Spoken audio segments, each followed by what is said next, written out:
तुमसे तुम तक की कहानी इस वक्त अपने सबसे रोमांचक मोड़ पर आ चुकी है, जहां एक तरफ अनु, जो अब तक मासूमियत, सपनों और पढ़ाई की दुनिया में खोई रहती थी, अब धीरे धीरे जिंदगी की सच्चाइयों और दिल के भावों को महसूस करने लगी है।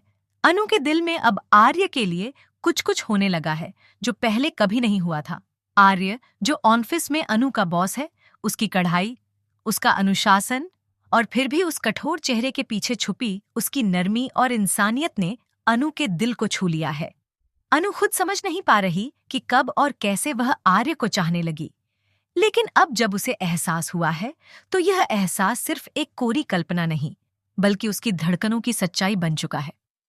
लेकिन जैसे ही अनु अपने दिल की बात बताने की हिम्मत जुटाती है, वह आर्य से मिलती है और अपने दिल की बात कहना शुरू ही करती है कि आर्य बिना उसे कुछ कहने का पूरा मौका दिए साफ साफ शब्दों में कह देता है कि अनु, तुम बहुत छोटी हो, तुम्हारी जिंदगी अभी बहुत लंबी है, तुम्हें अभी पढ़ाई पर ध्यान देना चाहिए, अपने करियर को संवारना चाहिए।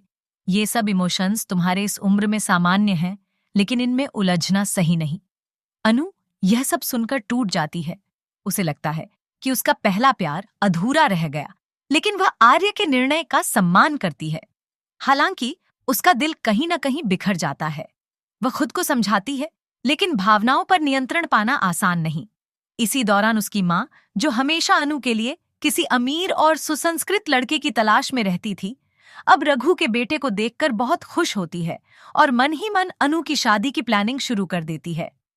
माँ जानती है कि अनु इस रिश्ते के लिए आसानी से हाँ नहीं कहेगी, इसलिए वह चालाकी से उसकी मानसिक स्थिति का फायदा उठाकर उसे ब्लैकमेल करने लगती है। वह अनु के बाबा को भी मना लेती है और कहती है कि यह रिश्ता अनु की भलाई के लिए है। अनु पहले तो इन सब से परेशान होती है, लेकिन जब वह देखती है कि आर्य के दिल में उसके लिए कुछ नहीं है, तो गुस्से, आक्रोश और निराशा में वह शादी के लिए हाँ कर देती है। अब कहानी में ट्विस्ट यह आता है कि जैसे ही अनु की शादी की रस्में शुरू होती हैं और लड़के वाले उसे देखने आते हैं, आर्य का दिल बैठने लगता है। वह समझ नहीं पा रहा कि वह इस शादी को होते हुए कैसे देख सकता है। अनु का वह मुस्कुराता चेहरा, उसकी मासूमियत, उसकी आंखों की चमक अब उसे तकलीफ देने लगी है। उसे लगता है कि शायद उसने गलती की है, शायद अनु को मना करके उसने कुछ बहुत अनमोल खो दिया है। आर्य धीरे धीरे शादी के सारे फंक्शंस में शामिल होने लगता है, लेकिन हर फंक्शन में उसका चेहरा कुछ और ही बयां करता है।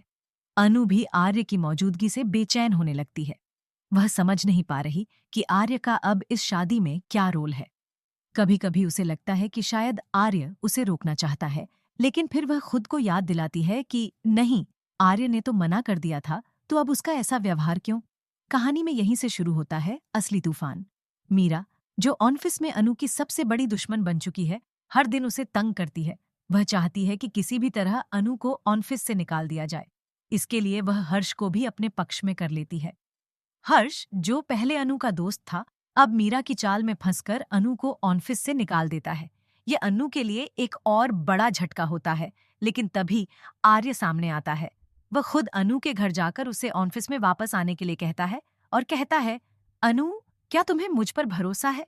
अनु, जिसकी आंखों में आंसू हैं, लेकिन दिल में कहीं उम्मीद भी कहती है, हाँ सर, मुझे आप पर बहुत भरोसा है। इतना कि शायद खुद पर भी ना हो। आर्य को अनु के शब्द चुभते हैं, क्योंकि वह अब खुद को दोषी महसूस करता है। वह सोचता है कि क्यों उसने पहले ही अनु को अपने दिल की बात नहीं बताई। अब जब अनु की शादी तय हो चुकी है, तो वह खुद को रोक नहीं पाता। शादी के दिन वह हर रस्म में शरीक होता है। जब हल्दी लगती है, तो अनु की आंखें आर्य को ही ढूंढती हैं। जब संगीत होता है, तो उसकी धड़कनें आर्य के आसपास होने से और तेज हो जाती हैं। और जब मंडप सजता है, तो अनु के चेहरे की मुस्कान के पीछे एक सन्नाटा होता है। तभी जब फेरे शुरू होने वाले होते हैं और पंडित जी कहते हैं, अब वर वधू की मांग भरें, तभी आर्य सबके सामने आता है और कहता है, रुकिए। सब चौंक जाते हैं। अनु भी हक्का बक्का रह जाती है।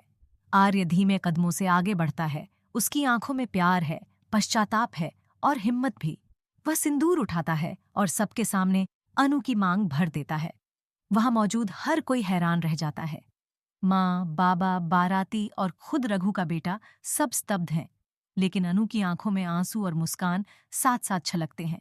आर्य कहता है, मैं जानता हूँ कि मैंने अनु को मना किया था, लेकिन अब जब ये सब होते हुए देख रहा हूँ तो खुद को रोक नहीं पाया। अनु सिर्फ एक लड़की नहीं है, वह मेरी जिंदगी है, मेरी प्रेरणा है, और मैं नहीं चाहता कि उसकी जिंदगी किसी और के साथ ऐसे बन जाए जिसे वह नहीं चाहती। अनु कुछ नहीं कहती, बस अपनी आंखें बंद करके उस एहसास को महसूस करती है जिसके लिए वह तरस रही थी। आर्य का यह साहसिक कदम, उसका प्यार और उसका सम्मान अब अनु को एक नई शुरुआत देता है। माँ, जो पहले इस रिश्ते के खिलाफ थी, अब खुद अपनी गलती मान लेती है। बाबा अपनी बेटी की खुशी देखकर मुस्कुरा देते हैं। मीरा को यह सब पसंद नहीं आता, लेकिन उसकी चालें अब नाकाम हो चुकी हैं। अनु ऑफिस भी वापस जाती है और अब आर्य के साथ उसकी प्रोफेशनल और पर्सनल दोनों जिंदगी नई दिशा में बढ़ने लगती है। जहां पहले अनु सिर्फ एक सीधी सादी लड़क